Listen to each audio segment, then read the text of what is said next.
Allende nos remite al siglo XX, ¿no? Él nace además a principios del siglo XX en Santiago de Chile, en una familia como tantos revolucionarios, burguesa o acomodada, por tanto tiene acceso a la educación, a los libros. Bueno, y su vida es la de un muchacho de ese tipo de familias. Sus padres se relacionaban con las élites sociales y políticas de Chile, y él vive primero unos años en Tacna, que hoy pertenece a Perú, entonces el norte de Chile, y Valdivia, Santiago, y llega a Valparaíso, ¿no? Hacia el año 22, 23. Allí va al Instituto de Enseñanza Secundaria, al liceo, como se llaman en Chile, y conoce a Juan de Marquis, obrero anarquista, que es la primera persona que le habla de cosas diferentes, ¿no? Le habla de la lucha de los trabajadores, le cuenta, imagino, de su vida azarosa, una vida, muy movida, vivió en varios países, fue represaliado por razones políticas y sindicales, y le enseña a jugar al ajedrez, ¿no? Ahí hay una primera semilla de Marquín Allende que queda para siempre, esa gota libertaria, o esas gotas libertarias quedan en Allende, ¿no? Una persona que siempre se rebeló contra el dogmatismo, que jamás aceptó ese sectarismo que, bueno, a veces también en la izquierda impera, ¿no? Y después él va a la Universidad de Chile, estudia medicina, eh, y ahí, en ese momento, Chile hay una situación de inestabilidad política muy fuerte, con una dictadura no totalitaria, no genocida como la de Pinochet, sino, bueno, equiparable a la de Primo Rivera en España en la época. Y ahí como estudiante participa en la lucha contra esa dictadura, ¿no? Sobre todo en los hechos que llevan a la caída en julio del año 31.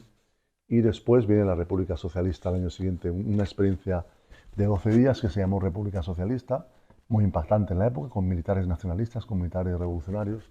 Allende participa, sobre todo esto tenemos muy pocas pistas, ¿eh? Apenas lo que él le contó a Regis Debray.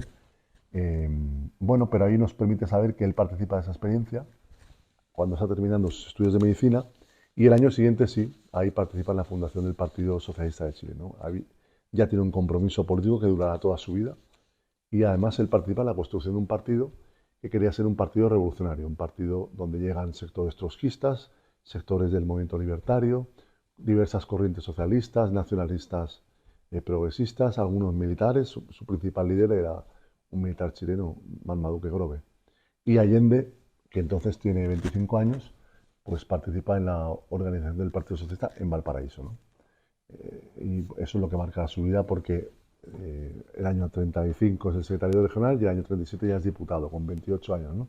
Y viene el tiempo del Frente Popular y el inicio de una larga carrera política. Bueno, para mí Allende fue un revolucionario que actuó en las condiciones de su país.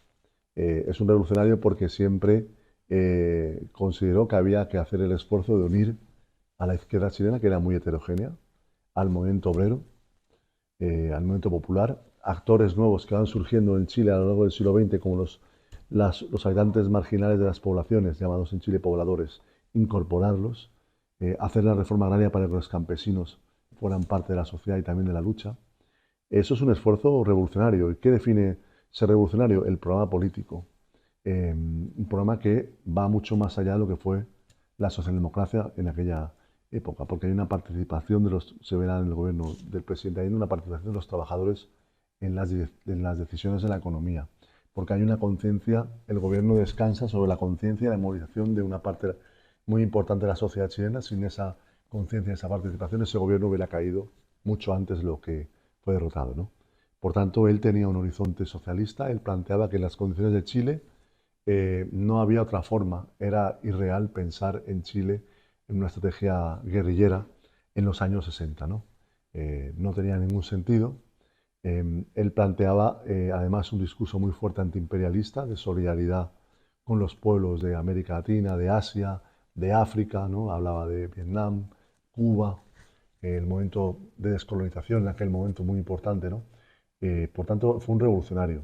Eh, es verdad que un revolucionario, bueno, eh, entre comillas, singular, ¿no? Porque cuando uno piensa en revolucionarios, piensa en Lenin o piensa en el Che Guevara, que tomaron el poder por las armas frente a la dictadura zarista o frente a la dictadura de Batista, ¿no? Pero yo creo que Allende estaba convencido y era un revolucionario. No había en Chile en aquel momento una conciencia de pueblos originarios como la hay hoy. El partido que más movilizó a los campesinos en el territorio mapuche fue el MIR, con tomas de terrenos, Pero fíjate que el movimiento de masas se llama movimiento campesino revolucionario. Los movilizaban como campesinos, no como mapuches o no como pueblos originarios, ¿no? Son cosas que aparecen después. Y no es una crítica. En el gobierno de Allende no había un movimiento feminista. El feminismo en Chile irrumpe como fenómeno de masas en los años 80 en la lucha contra la dictadura, con una serie de organizaciones muy importantes. O en los años 70, no un movimiento feminista, pero sí el movimiento de derechos humanos protagonizado por las mujeres, ¿no? Pero el feminismo surge en Chile en los años 80. En el Chile de Allende no había esa identificación de las demandas de los pueblos originarios, ¿no? Pero es verdad que el gobierno de Allende en la reforma agraria sí que tiene en su mirada a ese pueblo mapuche, eh, con el que sentía que había una deuda histórica que llega hasta el día de hoy, ¿no? Por tanto, bueno, hizo un esfuerzo por profundizar esa reforma agraria, que después que ha sido ya en términos capitalistas decisiva para que hoy Chile sea un país agroexportador muy importante, porque se acaba con el latifundio improductivo y las tierras se ponen a cultivar. Es verdad que, como en otros aspectos del proceso chileno, en la reforma agraria hubo grandes dificultades, ¿no? Porque evidentemente no solo los latifundistas, sino también la democracia cristiana intentaron bloquear ese proceso o dificultarlo, ¿no? Y hubo una confusión en las formas organizativas, pero se avanzó mucho en la expropiación de los latifundios y en la participación de los campesinos. Todos tenemos un conocimiento de lo que es la izquierda en España y en el mundo, ¿no? Lo que cuesta a veces la unidad de acción, y en Chile fue durante más de 20 años, esa unidad socialista comunista dura hasta el año 79, cuando el Partido Socialista se divide en dos y una parte de ese Partido Socialista evoluciona hacia posiciones socialdemócratas y se aleja de la unidad de acción con los comunistas, ¿no? Pero durante casi 30 años los socialistas y los comunistas chilenos, bueno, caminaron con un programa único, con una propuesta electoral para las elecciones presidenciales en torno a Salvador Allende. Y eso es por la capacidad de Allende, pero también de los dirigentes comunistas y socialistas y también en la base social, partidos que competían también por la representación de las clases populares en todo tipo de elecciones, pero que se aliaban también en otras y que entendían que la única manera que la izquierda fuera una alternativa de poder en Chile era ir de la mano, ir unidas, ¿no? Y eso habla muy bien de la izquierda chilena y habla muy bien de esa generación de dirigentes que construyeron un movimiento de masas impresionante, ¿no? Esas cosas sabemos que pasan poco en la historia, ¿no? Es decir, ese grado de que se den las condiciones objetivas y que haya ese crecimiento acumulado, esa fuerza social acumulada, eso pasa muy poco, ¿no? Podemos pensar, por ejemplo, las huelgas en Madrid en el año 75-76, ¿no? Cuando España es el país con más huelgas de Europa, cuando Comisiones Obreras gana las elecciones del sindicato vertical y tiene un año de huelgas en el Baix Llobregat, en Madrid impresionante, ¿no? Bueno, pues eso es difícil que se dé, se dio en Chile como producto de la acumulación de muchos años y habla muy bien de aquellos dirigentes, ¿no? La democracia cristiana arranca en los años, tiene sus raíces en los años 30, a final de los años 30, cuando los jóvenes de la juventud del Partido Conservador se convierten en Falange Nacional con un discurso social cristiano y se separan de ese Partido Conservador. Y durante 20 años ese partido tiene líderes muy capaces, pero una base electoral muy pequeña, ¿no? Hasta que en el año 57 se constituye como Partido Demócrata Cristiano y es el momento en que en Europa, en Italia o Alemania Federal, la democracia cristiana es el partido hegemónico, ¿no? Un partido de masas. En Chile fue igual, tenía un partido con grandes dirigentes, con un gran peso doctrinario, con influencia en el movimiento obrero muy importante, en los sectores pobres muy importantes, que gana el gobierno en el año 64 gracias al apoyo de la derecha y de una campaña millonaria de propaganda pagada por la CIA, y que se plantea como una tercera vía, es decir, frente al capitalismo cerril y oligárquico de la derecha y la vía marxista de la izquierda, tenemos nuestro camino propio, entre comillas, el camino propio, que es nuestra propia propuesta, que sí que es hacia una sociedad más justa, ellos llegaron a hablar incluso de socialismo comunitario, pero dicen, a diferencia de las fuerzas marxistas, con libertad, ¿no? Ese era el discurso, esa era la trampa, porque cuando tuvieron que optar entre socialismo y capitalismo, a partir del año 71, en Chile eligieron aliarse con esa derecha oligárquica autoritaria para salvar el capitalismo, ¿no? Bueno, dediqué a eso un libro, Entre el año y la flecha, publicado solo en Chile el año 2020. Es un libro que se apoya en documentación de la democracia cristiana, en los archivos de las personalidades de la democracia cristiana, ¿no? Hace una semana el presidente de la democracia cristiana dijo en la Cámara de Diputados de Chile, pidió hizo autocrítica sobre el papel que su partido había tenido el año 73 delante del golpe de Estado, ¿no? Porque bueno, fue un partido cuya dirección apoyó públicamente el golpe de Estado, la instalación de la dictadura, y ahí están las declaraciones de Patricio Aylwin en su propio archivo y de Eduardo Frei, porque en su ceguera ideológica justificaron el golpe porque creían que Chile iba hacia una dictadura totalitaria de la mano de Allende y de la Unidad Popular, ¿no? Bueno, fue un error histórico que el pueblo chileno pagó muy caro, ¿no? Y bueno, que no podrán lavar nunca, porque no entendieron nunca el proyecto de la Unidad Popular. Frei, desde el primer momento, como has visto en el libro, ¿verdad? Frei ve la realidad con las gafas del anticomunismo, ¿no? Y de la ceguera ideológica. Y a partir de ahí, claro, desde ese punto de vista, cualquier acuerdo era estéril con la Unidad Popular, era favorecer ese avance hacia ese tipo de sociedad que él creía que era el objetivo final, y se equivocaron gravemente, sí. Washington financia a los partidos opositores a Allende desde el año 62 hasta el año 74, eso reconocido por los papeles clasificados, ¿no? Hoy podemos conocer el grado de intervención norteamericano en Chile al detalle porque hay miles y miles y miles de documentos, ¿no? También para la dictadura de Pinochet. Muy interesante, el grueso se conoce hace muchos años. Ahí Peter Kornblum, un investigador norteamericano, ha hecho un gran trabajo. Bueno, Estados Unidos tuvo un papel importante. La moneda no la bombardearon aviones norteamericanos ni pilotos de guerra norteamericanos, pero el papel de Estados Unidos fue muy importante para ayudar a crear las condiciones sociales y políticas y económicas que permitieran que el golpe de Estado del año 73 tuviera lugar y tuviera éxito, ¿no? Es decir, financiar a una oposición que hacía una oposición confrontacional, sediciosa con la Unidad Popular, financiar los grupos económicos que desestabilizaron la economía o los paros patronales desbocados sin ninguna base política para reclamar, sino simplemente mantener en el tiempo paros que llevan a la economía chilena, bueno, a una situación muy difícil como el paro de los camioneros o los comerciantes, ¿no? Paros además apoyados por grupos medios y la derecha y la democracia cristiana. Bueno, sin esa intervención norteamericana el golpe hubiera sido más difícil. Ahora bien, desde mi punto de vista las causas son principalmente internas, es decir, hay una derecha golpista del primer día, hay una democracia cristiana sostenida por esos dólares que acepta participar de esa estrategia, ¿no? Y hay unos sectores empresariales en Chile que tampoco nunca han hecho autocrítica, que se declaran en guerra contra el gobierno legítimo de Chile y que hicieron todo lo posible por también pedir ese golpe de Estado. Las mujeres, la munición de las mujeres más conservadoras fue también importante porque se dirigían a las Fuerzas Armadas en concreto, ¿no? Y para la mentalidad de los militares, que una mujer te llamara cobarde o te tirara maíz a la puerta de tu casa o plumas, llamándote cobarde, diciéndote que estás permitiendo que tu país, tus hijos sean esclavos del comunismo. En fin, hay que situarse en la mentalidad de la Guerra Fría y la propaganda de la Guerra Fría, ¿no? Bueno, pues esos sectores civiles tienen una gran responsabilidad y obviamente los sectores que preparan el golpe en las Fuerzas Armadas, que son sectores imbuidos de la doctrina de seguridad nacional, adoctrinados en el anticomunismo, que bueno, pues no aceptan el gobierno del presidente Allende y se preparan esa conjura golpista. No es una suma de factores. Evidentemente Nixon y Kissinger quisieron acabar con Allende, como sabemos desde el principio, pero no solo es por responsabilidad de Washington y bueno, es un factor importante, ¿no? Pero hay otros muchos factores importantes. Igual que la extrema izquierda en Chile y sectores del Partido Socialista tienen la retórica de crear el ejército del pueblo y de hablar del Vietnam victorioso que sería Chile si había un golpe de Estado, pues el presidente Allende tenía esa, entre comillas y con todo el respeto, muletilla para responder en varias ocasiones como lo hizo, ¿no? Porque evidentemente para responder a la violencia reaccionaria con la violencia revolucionaria tienes que tener una capacidad de respuesta armada que en la ciudad chilena no existía, ¿no?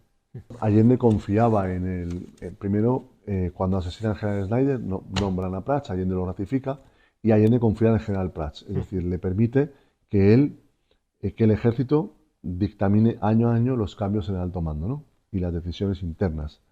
Y le dice que al Prats usted es el responsable, ¿no? Si usted falla, pues yo le puedo pasar a retiro y puedo nombrar a otro oficial jefe de ejército, ¿no? Bueno, Allende confió en Prats, Prats fue un oficial leal, y mientras Prats fue el jefe del ejército, Pinochet, año 71, jefe de la guarnición de Santiago, año 72, número 2 del ejército, jefe de Estado Mayor General del ejército, cumple sus funciones de manera impecable. Y además en momentos complejos, en el año 71, asesinato Pérez Zújovic, marcha de las cacerolas vacías, Pinochet cumple las órdenes del gobierno y de sus superiores, ¿no? Y después, en el año 72, incluso tenía que sustituir a Prats en un par de periodos, cuando Prats es ministro y después, en el año 73, viaja a Europa, ¿no? Por tanto, no tenía Allende por qué no confiar en Pinochet. Evidentemente, claro, Pinochet es nombrado el 23 de agosto jefe del ejército y, bueno, como sabes, he hecho una biografía de Pinochet, ¿no? Es decir, he estudiado su carrera mitad al dedillo, ¿no? Yo siempre recalco, en este libro está mucho mejor contado lo de Pinochet que en la anterior biografía, porque, claro, Pinochet, tenemos que pensar lo siguiente, entra a la escuela militar en el año 33. Cuando llega a la cúpula del ejército, comandante jefe, lleva 40 años de carrera militar. Ser comandante de ejército en Chile es un honor, es decir, tú eres una personalidad nacional. En España, el GEMAT, solo sabemos el que se fue a Podemos, ¿no? Julio Rodríguez. Los demás, tú me preguntas a mí, que leo 6 periódicos al día, ¿quién es hoy el jefe de las Fuerzas Armadas? De los oficiales, no tenemos ni idea, ¿no? Nadie lo sabe, lo cual también es un problema, ¿no? Pero en Chile no, en Chile el jefe de ejército de la Armada son personas que aparecen en la prensa, que dan entrevistas, que la gente les ve en la parada militar. Era un gran honor. Y además Pinochet era un oficial intelectualmente gris, mediocre, que había plagiado, que tú lees sus libros, salvo uno, lees sus libros y la reacción es de un niño de 14 o 15 años, ¿no? Tenía ínfulas de intelectual. Bueno, llega ahí y él piensa muy bien que, bueno, se está jugando la carrera y el cuello. No está dispuesto. Primero, no estuvo nunca dispuesto a lo que tenía que hacer, oponerse al golpe de Estado, ¿no?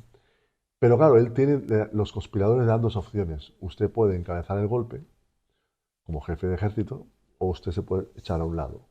Y buscamos un recambio y a usted se le respeta su vida y su decisión, ¿no? Y él duda mucho porque, bueno, es mucho lo que se juega, ¿no? Tal es así que se une al golpe 36 horas antes y que, bueno, evidentemente Allende esa mañana le cuenta incluso que va a llamar a plebiscito, ¿no? Él le cuenta la gran decisión política de aquel momento. Pinochet la sabe y, bueno, tiene que tomar la decisión y decide traicionar, ¿no? Pero la mañana del golpe de Estado, hasta el último momento, él llega tarde a su puesto de mando y yo creo que también calcula un poco cómo arranca el golpe, ¿no? Por tanto, evidentemente, Allende se equivocó, evidentemente, al designar a Pinochet, ¿no? Los hechos lo demuestran. Ahora, no tenía razones para no designarlo, ¿no? El golpe, la única opción de hacerle frente era que una parte de las Fuerzas Armadas hubiera sido leal al gobierno. Entramos en el terreno de la especulación, ¿no? Esa era la única manera, porque la izquierda, en un sentido amplio, tiene una capacidad de movilización social muy amplia. Por ejemplo, en las universidades había un movimiento estudiantil muy fuerte, ¿no? Pues ¿qué hacía el gobierno el 29 de junio cuando el encarnazo o el 11 de septiembre? Es decir, llamar a los trabajadores a ir a las fábricas, llamar a los estudiantes a ir a la universidad y estar pendientes, estar alertas a la evolución de los acontecimientos. Si una parte de las Fuerzas Armadas, además con el liderazgo moral del general Prats, que estaba pasado a retiro, pero había sido comandante en jefe, se hubiera permanecido leal al gobierno, Chile tal vez hubiera podido ir a una guerra civil. Son especulaciones. Evidentemente no puedo saber lo que pasó. No puedo saber lo que pasó. Es decir, es un terreno muy peligroso esto, ¿no? Pero la izquierda por sí misma no puede hacer nada. Y Allende, en sus últimas palabras, le dice al pueblo que no vaya a un sacrificio inútil, ¿no? Es decir, no se puede hacer nada ante tanques, aviones de guerra, barcos de guerra. Además, en cada ciudad chilena había un regimiento del ejército muy importante, en todas, en La Serena, en Antofagasta, Valparaíso, La Armada, Temuco. En cada ciudad había un regimiento militar. Si estaban con los golpistas, bueno, pues hubiera sido una locura, ¿no? Eh, pero bueno, es verdad también que, evidentemente, el presidente Allende, bueno, en su discurso público ensalzó permanentemente la supuesta excepcionalidad, y lo dijo así varias veces, su excepcionalidad de las fuerzas armadas chilenas en el contexto de América Latina.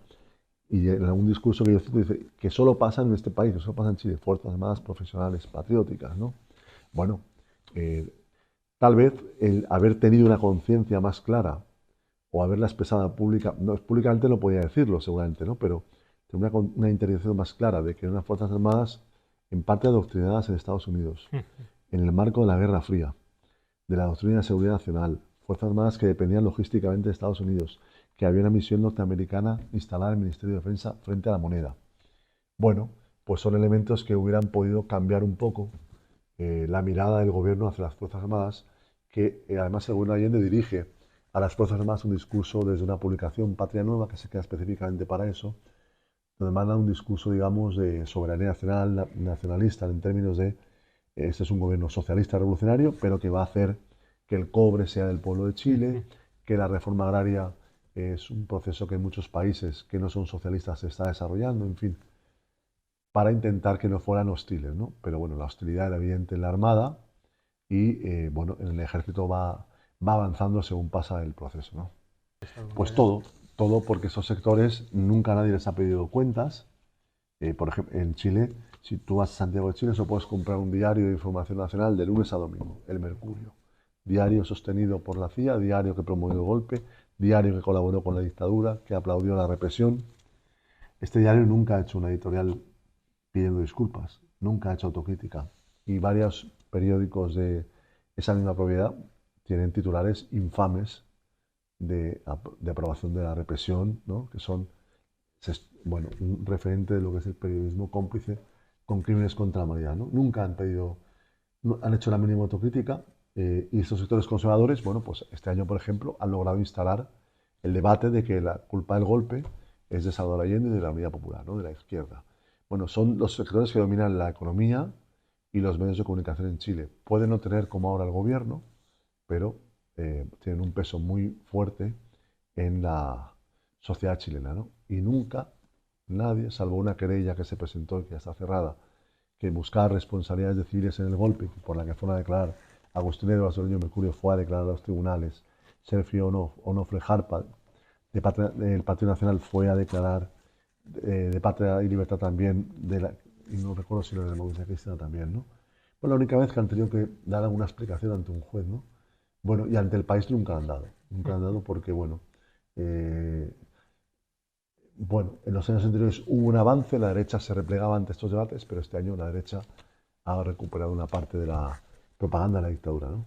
Bueno, es una gran pregunta, ¿no? Que queda en el aire, porque evidentemente la vía chilena al socialismo o la vía pacífica al socialismo implica que la burguesía acepte las reglas del juego, es decir, cuando gobernaron ellos, en el caso de Chile o en el caso de España, cuando aquí en este país ha gobernado la derecha, la izquierda nunca ha cuestionado que sea un gobierno legítimo, ¿no? Ahora sí que se ha hablado del gobierno legítimo con el gobierno actual de España, ¿no?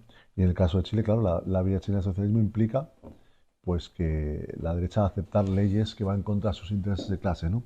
Pues es muy difícil, ¿no? Muy difícil, evidentemente, el golpe de Chile, bueno, pues fue un baño de realidad también, ¿no? Eh, pero eso no significa que haya que... Es decir, hoy tampoco hay para la izquierda que se plantea eh, presentarse a las elecciones, disputar parcelas de poder político, no hay otra vía. Es decir, plantear hoy una lucha en Europa guerrillera, bueno, pues no tiene ningún sentido, ¿no? Entonces lo que hay que hacer es un proceso de acumulación, bueno, lo que hay que hacer, lo que a mí se me ocurre un proceso de acumulación de fuerzas, ¿no? Sabiendo también en cada momento que en Chile la izquierda en los años 30, como en España, organizó un frente popular, ¿no? Es decir, a lo mejor ahora estamos en el momento de defender la democracia formal, representativa, ¿no? Ante esa amenaza que está ahí, de la que hemos escapado por un poquito en julio, ¿no? De una derecha aliada con la extrema derecha, que es una amenaza. Y bueno, y a lo mejor en algún momento, resultado del proceso de acumulación de fuerzas. Y también yo creo que hay que hacer la pedagogía social, ¿no? Es decir, tú no puedes plantear un programa que no sea entendido y asumido por la sociedad, porque no estamos ahora en el momento de plantear una alternativa socialista, ¿no? Yo creo que sí que no hay que renunciar a ese horizonte, es decir, pues si no, ¿para qué están el Partido Comunista y otras fuerzas, ¿no? O Izquierda Unida o otras fuerzas que pueden plantear ese horizonte, ¿no? Pero tienes que ir por ejemplo, en el caso de Chile, el año pasado la derrota de la Constitución, una Constitución seguramente demasiado avanzada para Chile. Un país con baja cultura política, donde elementos como la plurinacionalidad, pues seguramente hay gente que no lo entiende. No lo entienden porque es un país con 200 años de centralismo, donde los símbolos nacionales, los niños de la escuela los asumen de manera positiva, ¿no? Donde la bandera nacional, el himno nacional, se canta en todas las celebraciones y es el 11 de septiembre en La Moneda cantaban el himno nacional antes de ser bombardeados, ¿no? Algo muy interiorizado, bueno, pues la plurinacionalidad, que es un Estado social y democrático de derecho, en fin, un montón de conceptos que, bueno, que sumados daban una constitución a lo mejor demasiado adelantada para que lo que la sociedad chilena podía entender o defender ante las mentiras evidentes de quienes desprestigiaban ese texto y decían que no valía, que era malo, que era cambiar las bases de Chile, ¿no? Bueno, y entonces, bueno, pues ese es el camino, ¿no? Bueno, hay que, lo primero, intentar ver cómo sumar fuerza, ¿no? Y eso es muy difícil porque la historia nos demuestra y el momento actual demuestra que los personalismos, los egos, pesan demasiado, ¿no? Pesan demasiado y separan, distancian a personas y colectivos que posiblemente coincidan en el programa en el 99%, pero que después, por esas pequeñas miserias o grandes miserias, pues llevan a rupturas y llevan a procesos de disgregación que lo que hacen es debilitar, bueno, a esa izquierda institucional organizada, ¿no? Bueno, yo creo que ya lo ha sido, ¿no? Es decir, yo creo que el hecho de que sea recordado estos días, ¿no? Bueno, es una de las personas que inspiran a la izquierda, ¿no? Es decir, bueno, pues, representa no solo ese gobierno, ¿no? Yo creo que representa una trayectoria política que, como tantas otras, ¿no? En su contexto, pues son una referencia, siempre lo serán, ¿no? Al menos yo espero que lo sigan siendo dentro de muchos años, ¿no? Porque claro, hay una generación, tú eres más joven que yo, ¿no? Pero yo espero que, bueno, que dentro de 20 o 30 años, las generaciones que vienen detrás de la mía y de la tuya, que también recuerden a personas como Allende, el Che en su contexto, Ho Chi Minh, ¿no? Eh, la Revolución Cubana, la Revolución de Octubre en Rusia, lo que significó para el mundo y para los pueblos, ¿no? La apertura de ese debate en el movimiento obrero y la apuesta por la creación de partidos revolucionarios, ¿no? Y lo que significó la lucha contra el fascismo. Bueno, tantas cosas que forman parte de la memoria y el patrimonio de la izquierda, ¿no? Bueno, pues eso es muy importante y aprender a transmitirlo, ¿no? Transmitir esa historia, esa memoria, ¿no? Porque, bueno, siempre además los debates en la izquierda son, bueno, interminables, ¿no? Pero hay que hacerlos, ¿no? Hay que hacerlos y, eh, bueno, también pensando en los errores, ¿no? Que los hubo, evidentemente, pues la falta de unidad en la izquierda chilena en momentos dramáticos, ¿no? Cómo se divide el año 73 ya en dos tendencias claras, cuando tienes una agresión internacional de la potencia hegemónica y una agresión de la derecha interna por cuestiones de retórica revolucionaria. Un partido como el MAPU se divide, Allende no tiene el apoyo de una parte importante de su propio partido o de una parte de la Unidad Popular para temas clave. Bueno, leer el momento político siempre es difícil, ¿no? Leer qué había que hacer el año 73 en Chile, ¿no? Bueno, todo muy difícil, pero yo creo que bueno, que nos sirve a leer Allende, nos sirve leer la República Española, la transición, la lucha antifranquista, ¿no? Aprender de aquellos, como el caso de Marqui, ¿no? Los viejos los trabajadores que crearon comisiones obreras, ¿no? Dando la batalla contra el sindicato vertical y organizando a los trabajadores para lograr un convenio de empresa mejor y después la lucha por la democracia y bueno, pues todo eso siempre es útil hablar de eso.